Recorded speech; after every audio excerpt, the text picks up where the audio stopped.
উনি প্রথমেই যাই মোটাবার বিসমিল্লাহির রহমানির রহিম বলি কোপ মেরেছিল। মাটি কেটে ঝুড়ি বোঝাই করে মাথায় তুলে দিল। আমার আব্বা তখন মেম্বার ছিল, আমার আব্বার মাথায় দিল। মুক্তিযুদ্ধের ধকল তখনও সামলে ওঠেনি বাংলাদেশ।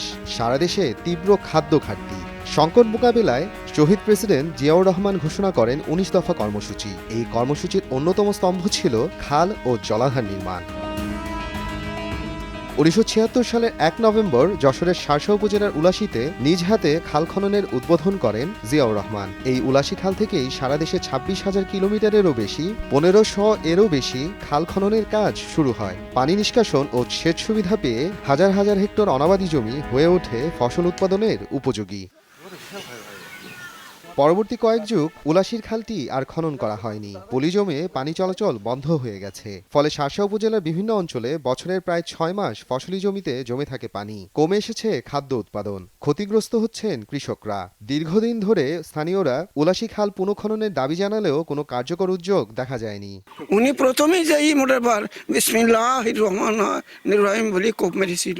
আমাদের সবাইকে ফ্রি খাওয়া রুটি খাওয়া আর খনন করো, রুটি খাওয়া আর খনন করো। আমরা সবাই সেই রুটি খেয়েছি আর ওই খননই করেছি আল্লাহর রহমতে।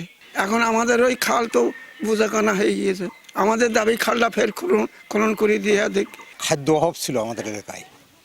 আমরা একটা মাত্র ফসল পাইতাম, আর আমাদের উত্তর শার্শায় কোনো ফসল হতো না।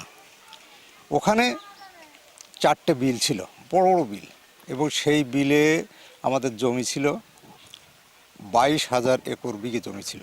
৭৬ সালে প্রথমেই এই যে জায়গায় আমরা দাঁড়িয়ে আছি এখান থেকে শুরু করলেন উনি সর্বপ্রথম এসে মাটি কেটে ঝুড়ি বোঝাই করে মাথায় তুলে দিল।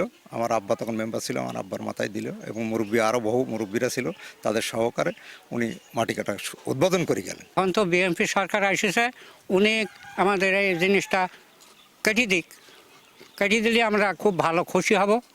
আবাদ ফসল হবে, তাতে পানি থাকবে। এখন তো পানি শুকিয়ে গেল, এখন তো পানি নেই, ধানের খেতে পানি পাবে না। এই যে আপনারা দেখছেন আমাদের এখানে যে একটা গ্যাস প্ল্যান্ট ছিল, আমাদের জিয়া রহমানের প্রস্তাবিত একটা বাজেট প্রকল্প ছিল।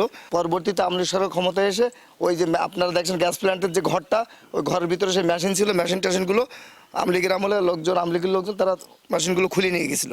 নিয়ে যাওয়ার পরও এটা ওইভাবে বন্ধ হয়ে গেছে, পরিত্যক্ত হয়ে গেছে। আমাদের প্রিয় নেতা তারেক রহমান সাহেব, বর্তমান বাংলাদেশের প্রধানমন্ত্রী, উনি নির্বাচনের আগে যে নির্বাচনী জনসভায় বলেছিলেন যে উনি যদি রাষ্ট্র ক্ষমতায় যান আমাদের উলুশির যে খাল কাটার যে খাল রয়েছে সেটাকে উনি সংস্কার করবেন। নির্বাচনে জয়ী হয়ে ইতিমধ্যেই দেশ পরিচালনার দায়িত্ব নিয়েছেন জিয়াউর রহমানের যোগ্য উত্তরসূরি তারেক রহমান। এলাকাবাসীর প্রত্যাশা, বাবার স্মৃতি ধরে রাখতে দ্রুত উলাশি খাল খননে হাত দেবেন প্রধানমন্ত্রী। সময় সংবাদ, বেনাপোল।